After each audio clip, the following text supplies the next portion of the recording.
ابھی بھی ایک سوال آیا ہے کہ زکوٰۃ کا نکالنا کس پر فرض ہے۔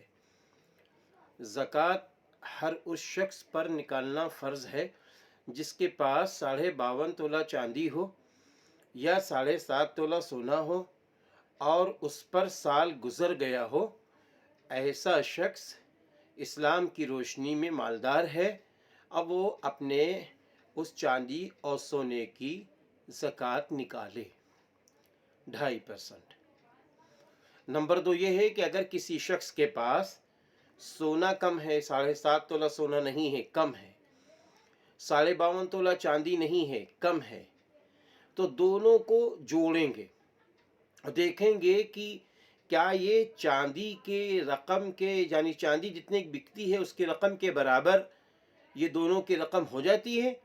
اگر ہو جاتی ہے تو اسلام میں یہ شخص بھی مالدار ہے، اور اس دونوں چاندی اور سونے پر سال گزر بھی گیا ہو تو ایسا شخص اپنے سونے چاندی کی زکوٰۃ نکالے 2.5%۔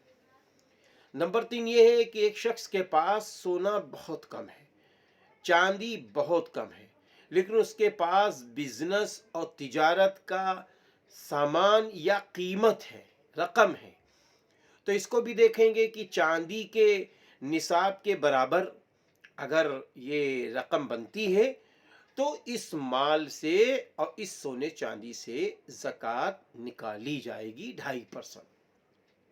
چوتھے یہ ہے کہ ایک شخص ہے، دکاندار ہے، کارخانے والا ہے، اس کے پاس رقم ہے یا اس کے پاس سامان ہے، اب وہ سامان کو جوڑے گا کہ اس کا سامان کتنے روپے کا بنتا ہے۔ آیا 52.5 تولہ چاندی کے بقدر اس کا سامان بنتا ہے تو اور سال گزر گیا ہے تو اس پر بھی زکوٰۃ کا نکالنا فرض ہے، ضروری ہے۔ اب اس پر بھی زکوٰۃ وہ نکالے گا 2.5%۔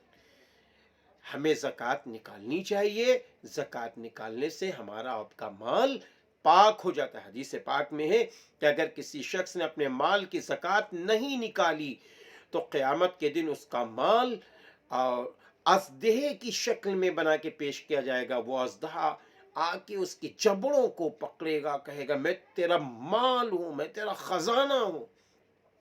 اس لیے ہمیں آپ کو اپنے مالوں کی زکوٰۃ نکالنی ہے، مرد بھی اور عورتیں بھی، تاکہ ہمارا آپ کا مال پاک ہو جائے۔